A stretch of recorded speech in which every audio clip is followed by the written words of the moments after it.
Si gendut bertemu dengan si gendut berkata halalus. Si kurus bertemu dengan si kurus berkata halalus. Dan si botak bertemu dengan si botak berkata halotak. Dan ketika si gendut bertemu dengan si kurus tidak akan mengatakan bahwa halalus ataupun halalus.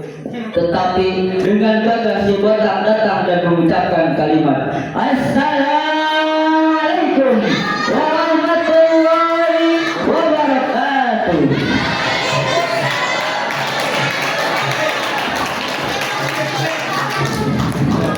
Alhamdulillahilladzi ja'ala al-qura wal-riyadha wal-riyadatu lis-sihah was-sihadatu lil-ibadah wal-ibadatu lillahi subhanahu wa ta'ala. Pertama-tama yang paling utama, lebih utama daripada dia yang di sana, marilah kita panjatkan puja serta puji kita terhadap Zat Ilahu Rabbi yang mana telah melimpah curahkan banyak kenikmatan yang tidak bisa terhitung oleh hukum ataupun oleh tekan silu. Dari nikmat yang terkecil hingga nikmat yang terbesar. Contohnya nikmat terkecil yaitu bulu-bulu. Allah Subhanahu wa Ta'ala sudah memberikan kita bulu rambut untuk menghiasi kepala. Dan turun lagi ke bawah, Allah Subhanahu wa Ta'ala sudah memberikan kita bulu halis untuk mempersempurnakan wajah manusia. Turun lagi ke bawah, Allah Subhanahu wa Ta'ala memberikan kita bulu hidung agar menyaring kotoran. Turun lagi ke bawah, Allah Subhanahu wa Ta'ala memberikan kita kumis agar terlihat gentlenya lelaki.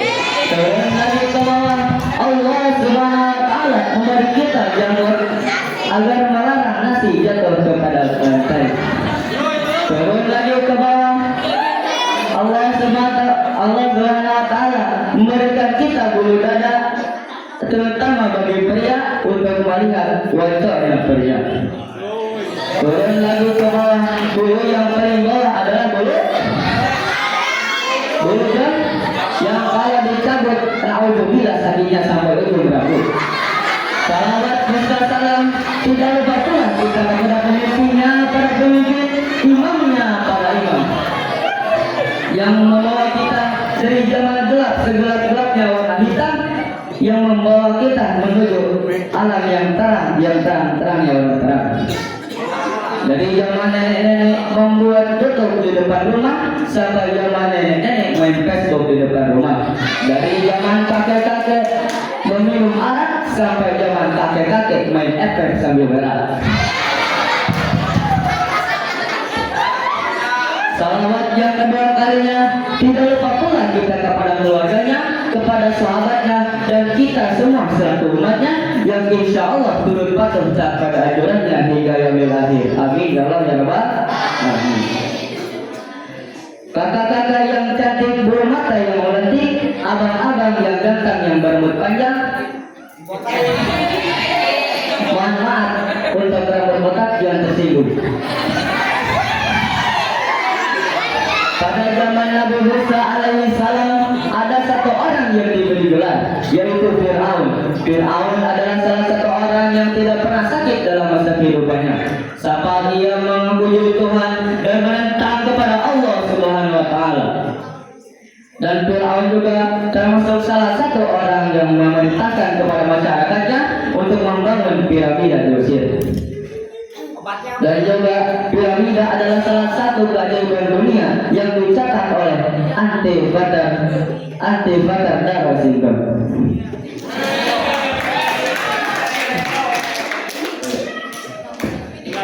Dia juga mencatat beberapa bangunan megah. Contohnya yang ke-1 yaitu piramida yang berada di negara Mesir, yang kedua Haji Mahal yang berada di India, dan yang ketiga Mekah yang berada di Arab Saudi. Lalu yang keempat Candi Borobudur di negara kita sendiri. Ikhwan wal akhwat bidin rahimakumullah. Kita semua yang di sini pasti pernah merasakan yang namanya sakit. Sebelumnya ada satu sahabat yang bernama Abu Darda. Abu Darda bisa disebut juga ahli ilmu fikih. Ditulis dalam kitab Fadilah Amal, Abu Darda mempunyai majelis di kota Damaskus, tepatnya di ibu kota Syria. Dan Abu Darda juga suka yang namanya sakit, karena sakit bisa mengurangi dosa atau menghapus dosa. Ketika kita sakit, pasti ada namanya obat-obatan. Ketika kita pusing, obatnya pasti parame. Ketika kita batuk, obatnya lasri. Ketika kita ngantuk, obatnya tidur. Begitu juga ketika kita berbuat dosa kepada Allah Subhanahu wa taala, obatnya adalah taubat. Kembali dalam bahasa Arab banyak yang menunjukkan kata kembali. Contohnya yang sering kita dengar setelah bulan Ramadan yaitu Idul Fitri. Ada juga yang mengatakan fitri diambil dari kata futur yang berartikan kembali kepada kegiatan makan siang. Dan juga ada kalimat yang menunjukkan kata kembali, yakni roji'ah yarji'u roji'uan. Ada 3 poin. Yang ke-1 nikah, yang kedua talak, yang ketiga rujuk. Rujuk artinya adalah suami yang kembali setelah pergi. Tetapi rujuk dalam Quran selalu dipakai untuk kembali kepada Allah. Nahu bismillahirrahmanirrahim. Inna lillahi wa inna ilaihi raji'un. Sesungguhnya kita kepunyaan Allah dan kepadanya kita kembali. Dan ada satu lagi kalimat yang menunjukkan kembali, yaitu taubat.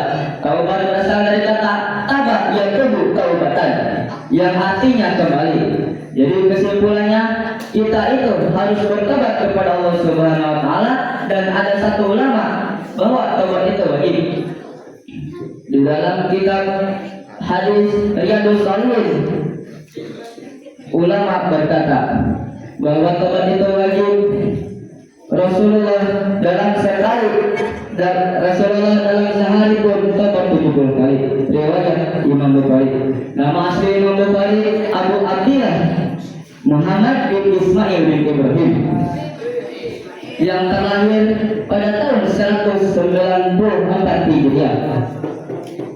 Dia juga salah satu murid yang terbaik dari murid-muridnya yang lain, Imam Hambali. Dan juga diriwayatkan lagi oleh Imam Muslim bahwa Rasulullah SAW dalam satu hari taubat 100 kali. Riwayat Imam Muslim. Nama asli Imam Muslim adalah Abu Husaini Muslim bin Hajar. Dan Abu Bukhari ketika ingin membuat kitab sahihnya, Abu Bukhari membeli 600.000